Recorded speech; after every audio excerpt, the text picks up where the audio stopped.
আসসালামু আলাইকুম। শেখ হাম্মাদ আহমেদ মুনিম আছি বুলেটিন বার্তা স্পোর্টস থেকে। সকলকে জানাচ্ছি সাদর আমন্ত্রণ এবং সম্ভাষণ।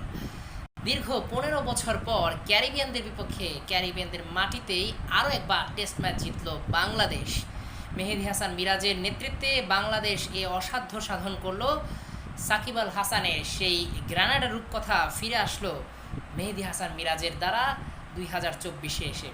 তাইজুল ইসলাম, নাহিদ রানাদের অসাধারণ বোলিং, অন্যদিকে সাদমান ইসলাম, জাকের আলীর দৃঢ় ব্যাটিংয়ে বাংলাদেশ জেতালো যেন পুরো দেশকে, দেশের আপামর ক্রিকেট প্রেমী জনতাকে। অজস্র বেদনাকে ভেঙে চুরে চুরমাচুর করে দেওয়া এই জয়টার পেছনে পথটা কিন্তু এতটাও সহজ ছিল না।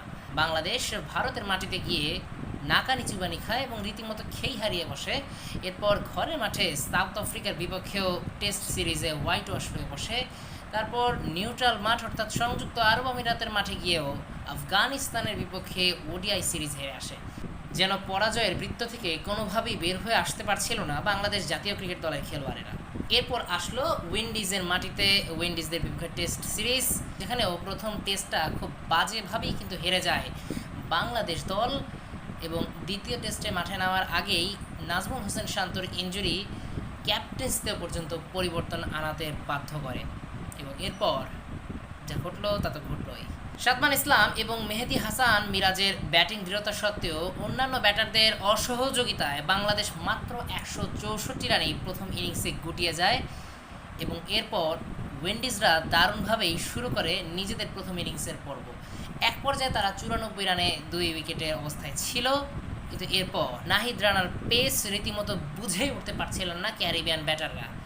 ক্রিক ব্যাথওয়েট এবং কেসি কার্ডের সামান্য প্রতিরোধ সত্ত্বেও উইন্ডিজ অন্যান্য ব্যাটাররা এবং মিডল অর্ডার টেলেন্ডাররা রীতিমতো অসহায় আত্মসমর্পণ করে বাংলাদেশ পেস ব্যাটারির কাছে, স্পেশালি যেটা বলছিলাম নাহিদ রানার কাছে। তার প্রথম ফাইফারে উইন্ডিজরা গুটিয়ে যায় মাত্র ১৪৬ রানে।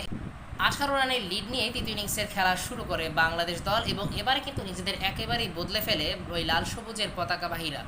মিরাজ বাহিনী যেন একটা ভিন্ন অ্যাপ্রোচে মাঠে নেমে নিজেদের টার্গেটটাকে একদম পুরো সেট করে নিচ্ছিল এবং জয় ছাড়া যেন আর কোনো চিন্তাই না আসে মাথায়, এটাই হয়তোবা তাদের পরিকল্পনায় ছিল।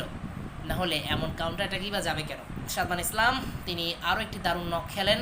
শাহাদাত হোসেন, মেহেদী হাসান মিরাজ নিজে এবং অন্যান্য ব্যাটাররাও দারুণভাবে সঙ্গ দিতেছিলেন। তবে আসল সঙ্গটা বোধহয় দিয়েছিলেন ওই মিডল অর্ডারের একজন ব্যাটসম্যান, যিনি কিনা আজ থেকে ১৫ বছর আগে টেলিভিশন সেটে হাই স্কুল পড়ুয়া অবস্থায় খেলাটা দেখেছিলেন। সেই বাংলাদেশের বিজয়, ক্যারিবীয় দ্বীপপুঞ্জ বিজয়ের